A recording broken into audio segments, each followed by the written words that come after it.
आज नवरात्र का 9वां दिन है, नवमी है। नवमी दशहरा पूजा की हार्दिक बधाई और शुभकामनाएं। शहर से लेकर गांव तक मां की प्रतिमा स्थापित कर पूजा अर्चना के लिए श्रद्धालुओं की भीड़ उमड़ रही है।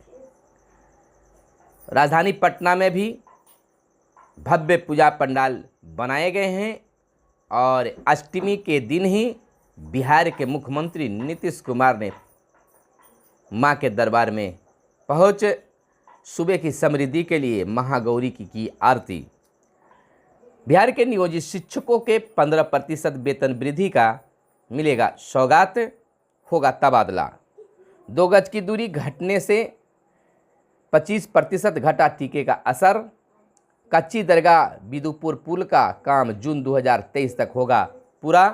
तीव्र प्रगति के लिए गति शक्ति योजना, प्रधानमंत्री नरेंद्र मोदी। सूबे के सरकारी अस्पतालों में दवाओं की नहीं होगी कोई कमी।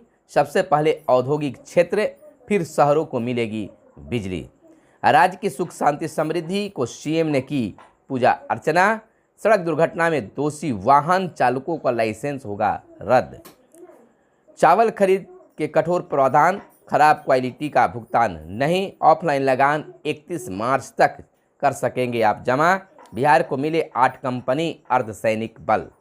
नमस्कार, मगध संवाद आप देख रहे हैं और मैं हूं आपके साथ सुनील बॉबी। मगध संवाद के खास कार्यक्रम सुबह सवेरे में आप तमाम व्यूअर्स का स्वागत है। सुबह सवेरे में हम खबरों को लेते हैं अखबारों के पन्नों से। अखबारों में क्या छपा है और क्या है आपके लिए काम की खबरें। चलिए, खबरों के सिलसिला शुरू करने से पहले आपसे आग्रह है कि अगर हमारे इस वीडियो को फेसबुक पेज पर देख रहे हैं तो फेसबुक पेज को लाइक कर लें और यूट्यूब चैनल पर देख रहे हैं तो यूट्यूब चैनल को सब्सक्राइब कर लें। बंधु, वीडियो पसंद आए तो लाइक ज़रूर करेंगे, क्योंकि आपका लाइक करना ही हमें मोटिवेट करता है, हमें उत्साहित करता है। तो चलिए, खबरों की सिलसिला हम शुरू करते हैं। दशहरा, दुर्गा पूजा जैसे महान पर्व पर शहर से गांव से लेकर शहर तक, शहर से लेकर गांव तक हर जगह मां की आराधना की जा रही है। भक्तों की भीड़ मां के दरबार में उमड़ रहे हैं। इतना ही नहीं, बिहार के मुख्यमंत्री नीतीश कुमार ने भी अष्टमी के दिन राज्य की समृद्धि, विकास, सुख शांति के लिए पूजा अर्चना आरती की। मां से राज्य में सुख शांति समृद्धि की कामना की। पूजा पंडालों का दौरा किया और अष्टमी और आज नवमी को भी सुबह से ही भक्तों की भीड़ मां के दरबार में उमड़ रही है। चाहे राज्य की राजधानी पटना की बातें कर लें या गया, मुजफ्फरपुर, भागलपुर, औरंगाबाद, जहानाबाद, अन्य शहरों की भी अगर बातें कर लें तो हर जगह भव्य पंडाल बनाए गए हैं। देखते बन रहा है कलाकारों ने काफ़ी कुछ संदेश भी देने की कोशिश की है। निश्चित तौर पर आप भी पूजा पंडालों तक जाएं और मां के भव्य दरबार का दर्शन करें, मां का दर्शन करें। आज नवमी के दिन शहर बाजार सभी जगह मां के भक्तों का भीड़ देखने के लिए मिल रहा है और मिलेगा।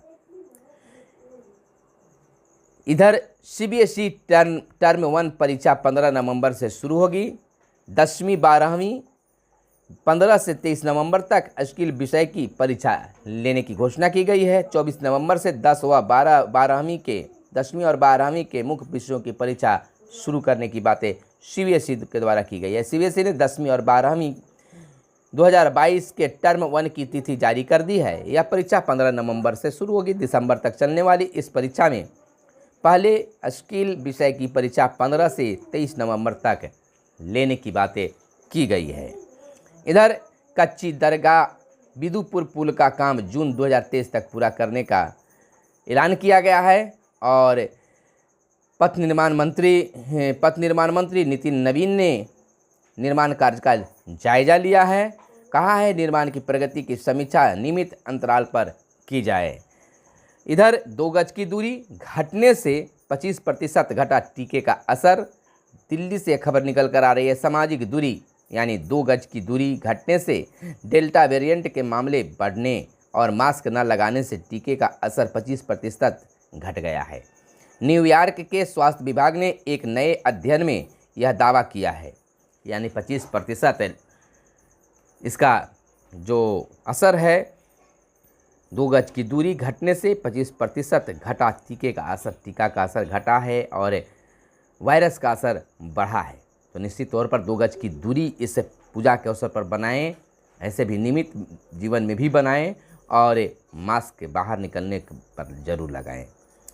इधर प्रधानमंत्री ने कहा है, प्रधानमंत्री नरेंद्र मोदी ने राष्ट्रीय मास्टर प्लान की शुरुआत, कहा तीव्र प्रगति के लिए गति शक्ति योजना। 21वीं सदी का प्रधानमंत्री ने कहा है कि 21वीं सदी का भारत पुरानी प्रणालियों और तौर तरीकों को पीछे छोड़ रहा है। आज का मंत्र है प्रगति के लिए कार्य, प्रगति के लिए संपत्ति, प्रगति की योजना, प्रगति को प्राथमिकता। यानी कि कह सकते हैं कि प्रधानमंत्री नरेंद्र मोदी ने बुधवार को मल्टी मॉडल कनेक्टिविटी के लिए राष्ट्रीय मास्टर प्लान की शुरुआत की है। उन्होंने कहा है कि प्रधानमंत्री गति शक्ति योजना का उद्देश्य तीव्र विकास के लिए संबंधित विभागों को एक मंच पर जोड़कर परियोजनाओं को शक्ति और गति देना है। इसके जरिए लॉजिस्टिक्स की लागत घटाने और अर्थव्यवस्था को बढ़ावा देने के लिए बुनियादी ढांचे के विकास का प्रयास होंगे। और कश्मीर में जैश का टॉप कमांडर शोफीर हुआ ढेर, आतंक के खिलाफ जंग। एक साथ 19 तारों से मिले रेडियो संकेत और व्हाट्सएप के बाद टेलीग्राम में आया बाधा, टीके से नौनिहालों का होगा बचाव। इधर हम आपको बता दें कि सूबे के सरकारी अस्पतालों में दवाओं की नहीं होगी कमी। BMSICL ने दवा कंपनियों के साथ खरीद को किया समझौता, व्यवस्था बदलने की दरकार जारी है। सूबे के सरकारी अस्पतालों में दवाओं की कमी दूर होगी। आउटडोर व इंडोर मरीजों के लिए निःशुल्क दवाएं जल्द मिलेगी। बिहार चिकित्सा सेवा एवं आधारभूत संरचना विकास निगम ने अस्पतालों में दवाओं की आपूर्ति सुनिश्चित करने को निर्माणकर्ता कंपनियों से सीधे जिलों में स्थित दवा भंडार में दवाओं की आपूर्ति करने का निर्णय लिया है। इससे दवा आपूर्ति के लिए राज्य स्तरीय दवा भंडार पटना या किसी क्षेत्रीय डिपो पर निर्भर नहीं होना पड़ेगा। अगर जिलों को डायरेक्ट अगर दवा मिलती है तो निश्चित तौर पर स्वास्थ्य के लिए जो दवाएं हैं उसमें मरीजों को काफ़ी सहूलियत होगी। तो यह अगर ऐसा होता है तो बिहार के लोगों को लाभ मिलेगा और ये अस्पताल जो है खुद का समृद्ध बनेगा। इधर सबसे पहले औद्योगिक क्षेत्र फिर शहरों में मिलेगी। बिजली का जो अभी दौर जारी है, यानी कि बिजली की जो कटौती हो रही है, अस्त व्यस्त स्थिति है, लेकिन सरकार जो है इस पर पहल कर रही है। सबसे पहले औद्योगिक क्षेत्रों को बिजली देने की बातें की जा रही है, उसके बाद शहरों को। बिजली संकट से उबरने के लिए रोटेशन प्लान पर अमल शुरू और कंपनी ने ग्रामीण क्षेत्रों में भी 15 घंटे आपूर्ति सुनिश्चित करने को कहा है। तो जहां शहरों को बिजली मिलेंगे वहीं गांवों को भी 15 घंटा बिजली देने की बातें की जा रही है। सड़क दुर्घटना में देखिए एक सबसे बड़ी खबर निकलकर सामने आ रही है वाहन चालकों के लिए, वाहन मालिकों के लिए। सड़क दुर्घटना में दोषी वाहन चालकों का लाइसेंस रद्द कर दिया जाएगा। वाहनों का निबंधन भी रद्द किया जाएगा। जिलों को लिखा गया है यह पत्र। आपको बता दें कि दुर्घटना के बाद गठित टीम की रिपोर्ट पर कार्रवाई होगी। इधर ऑफलाइन लगान अब 31 तक कर सकेंगे आप जमा, यानी ऑफलाइन भी आप लगान जो है 31 मार्च तक जमा कर सकते हैं।